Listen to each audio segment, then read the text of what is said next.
And I'll be really honest with you. I did not, when I went to Iraq, I did not really grasp that it might happen to my guys. I just didn't. And I just didn't give it enough thought that the risk was actually going to end up with me and my guys, and that Chris was going to get killed. And I look back on that as a leader, and I should have thought about that more. I should have prepared for that more, and I should have known what that meant more than I did. And the reality is that anybody in this business that goes to combat in any shape or form has to be prepared for that, and to recognize that that is what happens in combat, and that your job as a leader is to do everything you can to prevent it, knowing full well that that is going to happen. That's what happens. How long did it take you once you were on the ground in Ramadi? Not long. Yeah.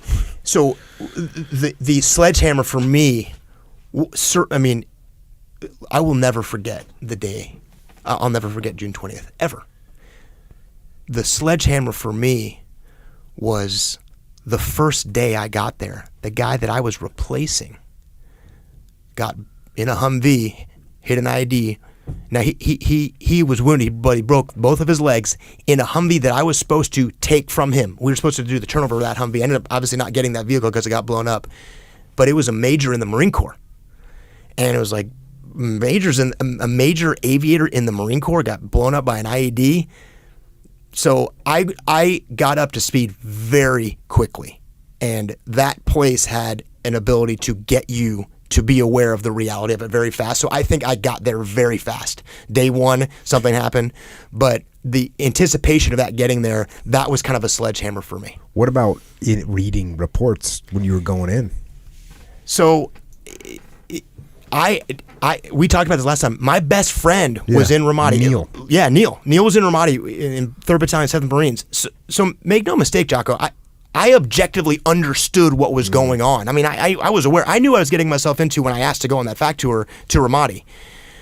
But the disconnect was what it meant. It's sort of like the same disconnect that we were talking about when you read these books. Yeah. Like you're reading reports, but you're not there mentally. Well, look, combat for me was dropping a bomb in Iraq. Yeah. And, in Afghanistan was a certainly more aggressive experience for me. It was a lot more regular pace. There was certainly some risk involved. But you've talked about the first combat experience on this podcast a lot. We've talked about just the first combat experience as well. I did not really get it until I saw it. And actually, in some ways, you could say I didn't get it till I heard it.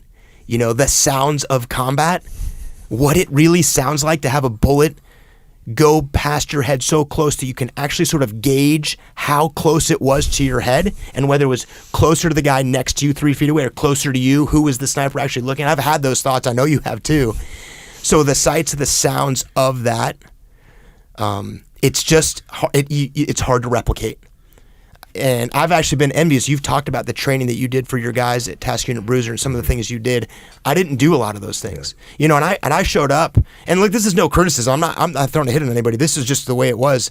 I got to that unit that I deployed with. I showed up in October. I did some training. I kind of really joined the unit in earnest in like January, and I was in Ramadi in February. Mm-hmm. You sort of laughed at me last time. I shot my rifle in training once. I BZO'd. I oriented my sights on my rifle when I got to Ramadi. And that training range they had just on the outside, and made sure my sights were in good shape before I went out on my first patrol the next day. So in a lot of ways, I was just kind of in over my head with what that was, and then on that deployment, That's crazy. Yeah, it's crazy. That's crazy. And it happened. So there was, that's the sort of the trial by fire story. I mean, that's what it was for me. But I will say this.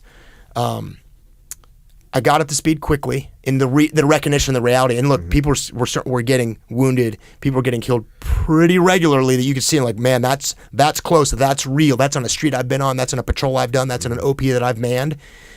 So I got to that point very quickly, and the lessons that I had grown up with as a leader, the way that I was as a leader, I was able to leverage that. They still worked. Leadership in combat, it's certainly more dynamic. It will certainly strike more fear in you, but the principles don't change. And I was old enough and mature enough, and I had enough under my belt to say, okay, I need to control this. I need to control how I react in this setting, and I need to do what I do. And I need to do the things that I know what I need to do. And I was lucky enough to be able to do that and keep my wherewithal and not get overwhelmed by it. And I saw guys get overwhelmed by it here and there. It was a place that could do that to you. But I was able to fall back on leadership principles, how you lead a Marine.